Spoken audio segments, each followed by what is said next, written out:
Imagine if you could go inside your favorite designers' homes. Well, I don't know if you've been watching Homeworthy on YouTube, but basically, it's a behind the scenes tour of interior designers' homes. I have been binge watching it because, it's better than TV, because it's a window inside people's homes who do design for a living, and you don't see it anywhere else.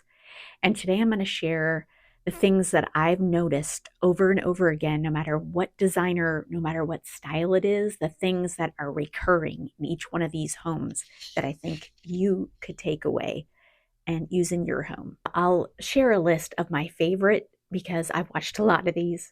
As you watch it, there's some that just really speak to you and there's some that are just not for you at all. One thing you hear all of them say is it's taken years to get their home to look like this. It did not happen like it does on TV with Joanna Gaines. These people have been collecting and mining and perfecting their homes for years. And it's basically a continuous process. They're always continuously changing their homes and evolving and finding new things on their travels or on Facebook Marketplace.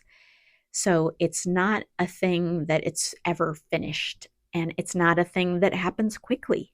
Art is one of the most difficult things to pick out. It's because it is such a reflection of your personality. But one of the things that you really can see when you go into a designer's home is that they are risk takers when it comes to art. And I'm not talking about the budget, because a lot of these homes have art found at a garage sale or art thrifted or art passed down.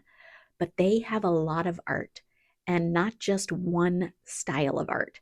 They love to mix and match, and it's all types of price points, and they move things around. So if you really want your house to feel more like curated, you'll start just hanging art, and it doesn't have to be perfect. And just when you see something you like, buy it and look on Facebook Marketplace. I've got a list of resources when I go to look for art, and I'm going to share that with you in the comments. Start looking at art to see what you like and start buying it when you see a piece that's affordable. Don't second guess the whole process. Buy it, put it up, and move it around until you find a place where it feels good. Rugs. Most of their rooms have more than one rug, and there's a lot of rug layering. So even if you find a rug that you really love that is too small for the space, you just layer a bigger rug underneath it. Many of the rooms have, 4 or 5 rugs in them because they know that the rugs are a really good way to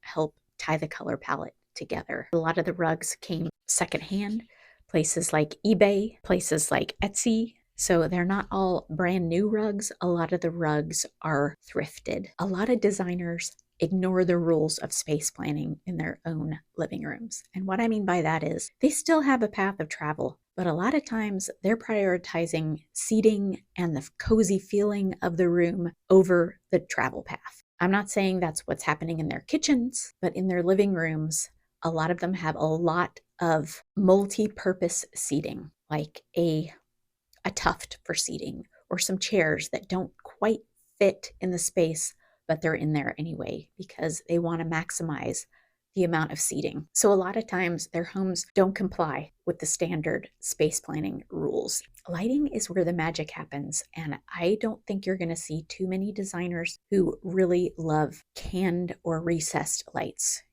If you look in their homes, you're going to see a lot of lighting, but it's a lot of lamps, it's a lot of chandeliers, it's a lot of sconces, it's a lot of picture lights. And you might be thinking, well, I can't do that because my home doesn't have the wiring for that, or I can't afford to do that. But there is a world of lighting that can be plugged in these days. So you don't need to have all the wiring to have a lot of lighting in your space. Another thing you're not going to see in too many designers' homes is an obvious television. I sometimes saw one that was a frame TV, but a lot of times they hide their television behind a piece of furniture or behind doors, but it's almost never an obvious focal point of their living rooms. So they must be watching TV in another room. Another thing is you notice that they dress like their design style. And I've seen this over and over again. You can kind of tell something about someone's home sometimes by the way they dress, the colors they like to wear, whether or not they like to mix patterns. It also carries through to their wardrobe. And speaking of pattern, they really like to use a lot of different fabrics and patterns together in a room, sometimes breaking the rules there too. That's because as you start to mix more and more patterns, you get more comfortable with choosing things that go well together. They prioritize multi-function pieces. So what I mean by that is you might see a bench at the entry that gets pulled over and can be used in the living room, or you might see a bookshelf that can double as a buffet.